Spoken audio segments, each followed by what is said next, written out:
Bonsoir les amis et bienvenue dans ce nouvel épisode de Brain Inception dans la tête de Brain Override.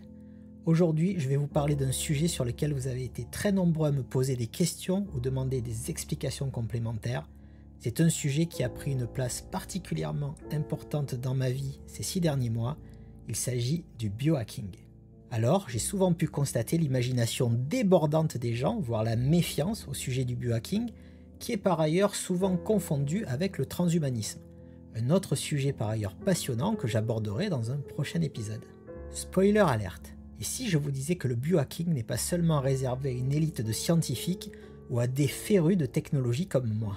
Et si je vous montrais qu'au contraire, le biohacking est à la portée de main de tous ceux et celles qui souhaitent mieux comprendre leur corps et leur esprit? Et que cette discipline peut même vous permettre de reprendre le contrôle de votre santé et maximiser votre potentiel. Mais d'abord, si vous êtes tombé sur ce podcast un peu par hasard, moi je suis Christophe Casalegno, Brain Override sur internet. Je suis entrepreneur dans la tech depuis plus de 25 ans et je suis passionné de science, de business, de technologie et de bien d'autres choses encore. Bienvenue dans mon univers. En préambule, je dois vous avouer un secret. Survivre à tout prix, fatiguer la mort au point de la faire hésiter, est un mantra ancré au plus profond de moi et depuis mon plus jeune âge. En 1982, en rentrant de l'école alors que je n'avais que 7 ans, j'ai fait une déclamation très particulière à ma maman. Si un jour je devais tomber dans le coma, même très longtemps, il ne faudra, et à tout prix, jamais me débrancher. Et ce, même si je n'ai absolument aucune réaction, et quoi qu'en disent les médecins. Il faudra venir me voir tous les jours, ou aussi souvent que possible, me parler, essayer de stimuler mon cerveau, jusqu'à ce que je me réveille. Mais dans tous les cas, il ne faudra sous aucun prétexte me débrancher.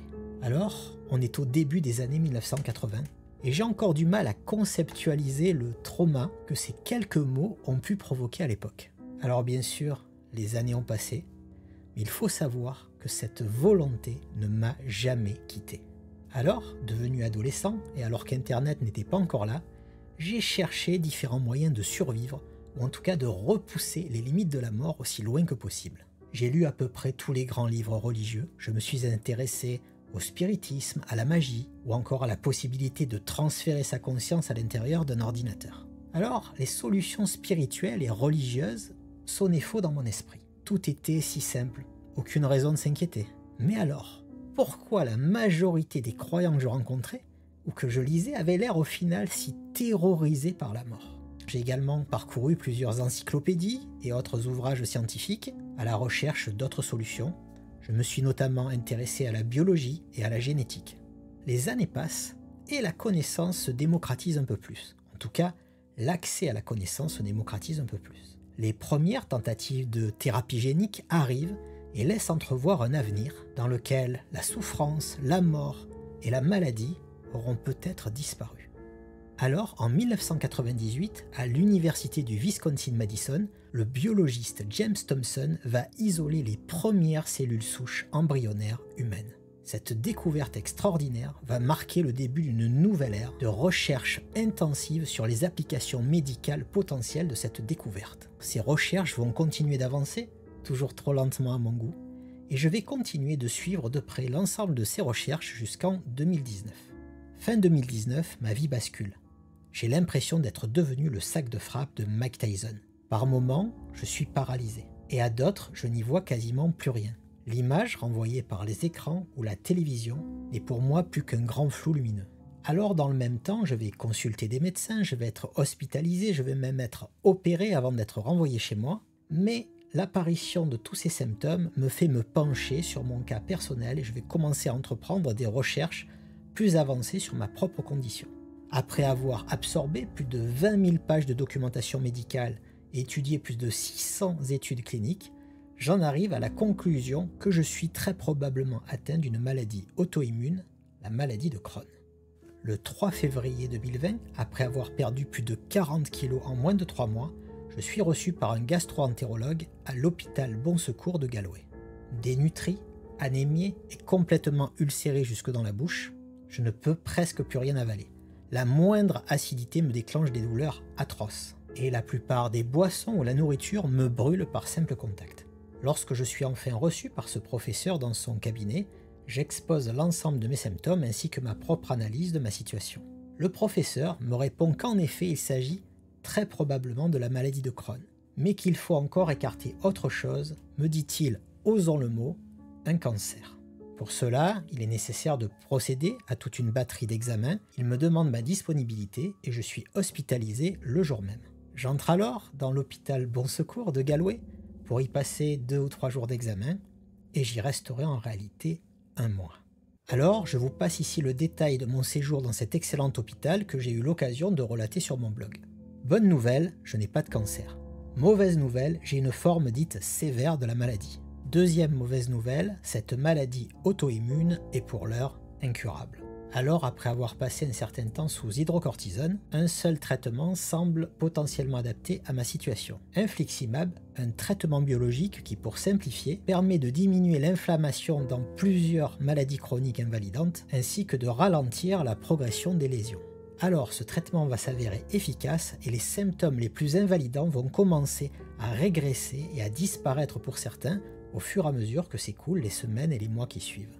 Alors je demande à l'ensemble des médecins qui s'occupent de moi ainsi qu'à d'autres médecins que je vais consulter par ailleurs s'il existe des moyens pour moi, des choses que je pourrais faire de mon côté pour améliorer ma condition ainsi que mes analyses sanguines qui sont vraiment pas terribles et qui me vaudront d'ailleurs un IRM du foie. Mais apparemment, ils sont tous d'accord pour dire qu'il n'y a pas grand chose à faire. Continuez de manger ce que vous avez l'habitude de manger et vivez comme vous aviez l'habitude de vivre auparavant. Les années passent avec des hauts et des bas jusqu'à fin 2023. Tout au long de cette période, je continue bien entendu d'effectuer une veille spécifique à ma situation de santé pour voir s'il existe de nouvelles solutions, de nouveaux traitements qui laisseraient envisager une amélioration de ma situation, de mes symptômes ou plus généralement de mes marqueurs sanguins. C'est aussi à ce moment-là que je commencerai à procéder à quelques tests basés sur des études que j'ai pu lire, qui se révéleront plus ou moins concluants, mais rien d'extraordinaire. En décembre 2023, un bilan sanguin complet laisse apparaître, en plus du reste de mes marqueurs, du cholestérol et un prédiabète. Après un rendez-vous pris avec un médecin, ce dernier conclut qu'il faudra effectuer de nouvelles analyses quelques mois plus tard pour voir si ces résultats se confirment. Et le cas échéant, envisager des prescriptions médicales adaptées. Dans le même temps, début 2024, je vais faire une rechute infectieuse avec abcès, ce qui est généralement le synonyme de nouvelle opération. L'idée ne m'enchante guère et je demande à mon médecin si on peut envisager des solutions alternatives comme des traitements antibiotiques, bien que la littérature médicale indique que la solution dans cette situation est toujours chirurgicale. Et c'est à ce moment que va démarrer, tout doucement, ma plongée dans l'univers du biohacking. Je commence à faire des recherches sur le traitement antibiotique que l'on m'a prescrit. J'arrive à retrouver les différents essais cliniques des différentes phases avant sa mise en application sur le marché, et je découvre dans ces études que l'efficacité du traitement peut être améliorée si au lieu de le prendre 3 fois par jour, matin, midi et soir comme indiqué, je le prends toutes les 8 heures, un certain nombre de minutes exactes avant chaque repas. C'est à ce moment-là que je vais organiser tout mon rythme de vie autour de ce traitement pour maximiser son efficacité. Et, pour une fois, je vais avoir un petit peu de chance avec succès. Dans le même temps, je suis adressé à un chirurgien qui me fait passer un IRM. Quelques jours après, je reçois un appel de l'hôpital qui me dit de me présenter 2 jours plus tard, à jeun, avec un peignoir et des pantoufles. Lorsque je questionne le secrétariat du chirurgien, puis dans un second temps le chirurgien lui-même, sur l'opération qu'il envisage, ma situation, mon IRM, le degré d'urgence de cette opération, et surtout sur ce qu'il envisage exactement de faire, étape par étape, sa réponse, pas assez détaillée à mon goût, me laisse penser qu'il envisage d'effectuer un examen invasif pour voir exactement comment les choses se présentent et les opérations envisagées. C'est à ce moment-là que Brian Johnson, un entrepreneur multimillionnaire qui a décidé de consacrer sa fortune à ne pas mourir, qui documente tout ça de manière open source dans son protocole Blueprint, sort sa stack en Irlande. Brian Johnson, je le connais déjà depuis quelques mois. Son approche open source, particulièrement rare dans ce type de projet, m'a fait quelques mois plus tôt m'intéresser tout particulièrement à son contenu, et par le biais des algorithmes, j'ai été exposé à d'autres contenus dans le domaine notamment de la longévité. C'est à ce moment-là, après avoir vu une multitude de vidéos et lu quelques dizaines ou centaines d'articles à ce sujet, que va se produire une sorte de véritable décharge électrique dans ma tête. D'un côté, on a plus de 80% des thérapies qui ont pour objectif d'améliorer la longévité qui semblent cibler l'inflammation. Et d'un autre côté, je souffre d'une maladie auto-immune inflammatoire. Alors je me pose une question. Si d'un côté, nous avons des thérapies et des mesures qui permettent de cibler l'inflammation, et d'autre part, une maladie qui est dite inflammatoire par définition, est-ce que je ne pourrais pas utiliser ces thérapies afin d'agir pour essayer de mieux contrôler ma maladie? Alors, dans le même temps, l'intelligence artificielle a explosé. Les LLM deviennent de plus en plus performants. Leur efficacité permet d'analyser des rapports scientifiques et un très grand nombre de données, et même parfois directement depuis Internet. C'est à ce moment que je vais commencer à utiliser d'une part les algorithmes et l'intelligence artificielle pour m'aider à analyser chaque composant de la stack Blueprint proposée en Irlande par Brian Johnson. Ma méthode est simple, je vais prendre chaque composant un à un. Je vais dresser la liste de toutes les études cliniques qui concernent ces composants, et pour chacun d'entre eux, je vais voir s'il existe des interactions possibles ou des effets secondaires avec mon traitement ou qui pourraient présenter des risques majeurs particuliers pour ma condition.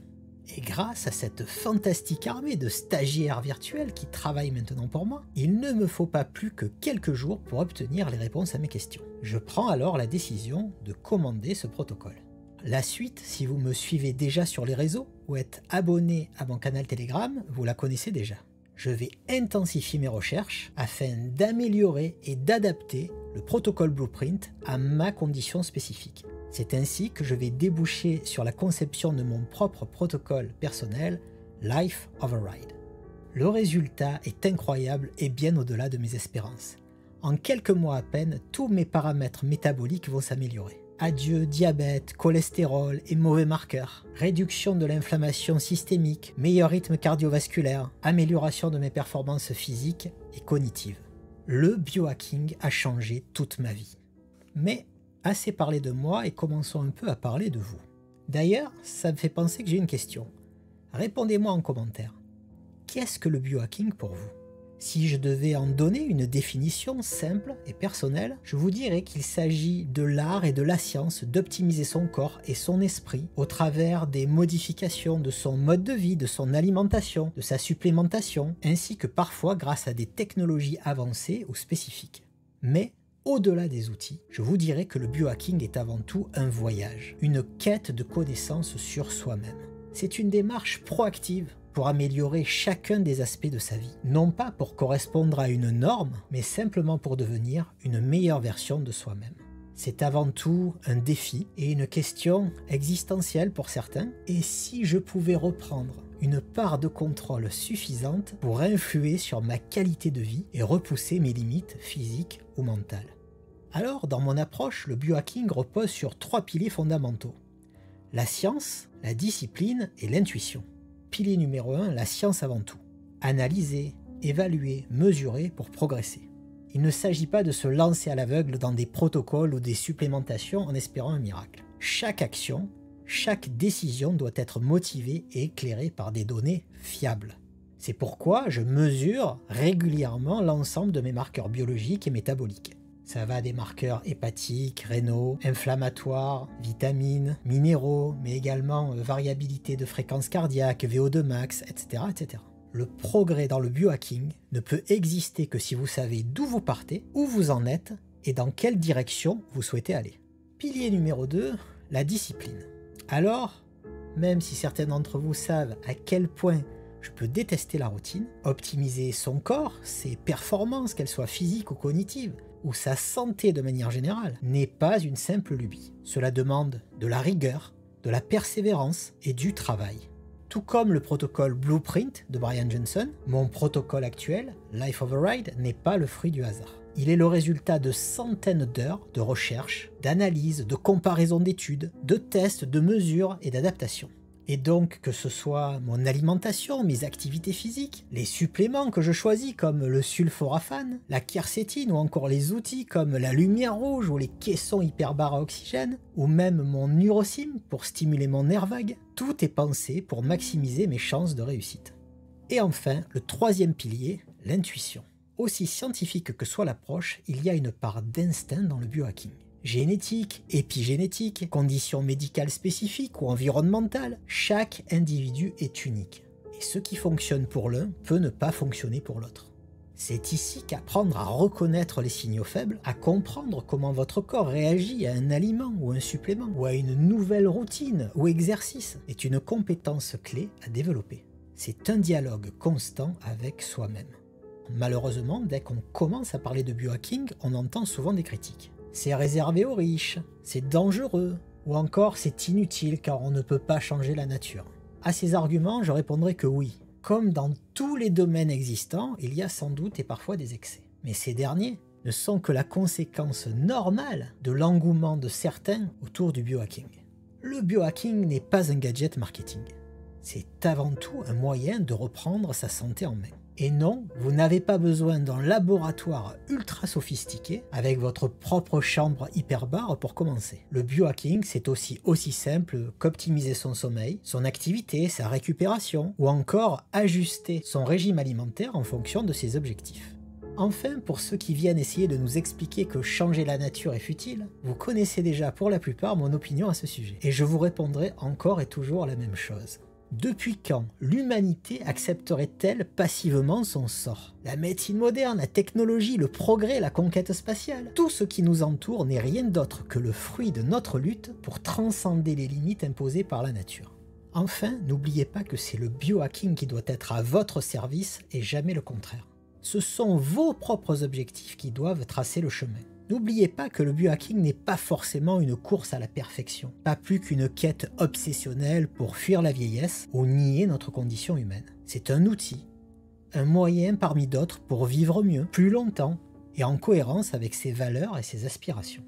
Alors je n'ai pas attendu ni commencé le biohacking pour espérer vivre éternellement. Je l'ai commencé pour essayer de reprendre le contrôle, résoudre les problèmes ou tenter de résoudre les problèmes qu'on me prétendait impossibles à résoudre. Je l'ai commencé pour être en paix avec moi-même, pour avoir l'énergie de faire ce que j'aime, pour ceux que j'aime, ma femme, mon fils, mes parents, mes amis, en un mot, pour vivre pleinement plutôt que survivre.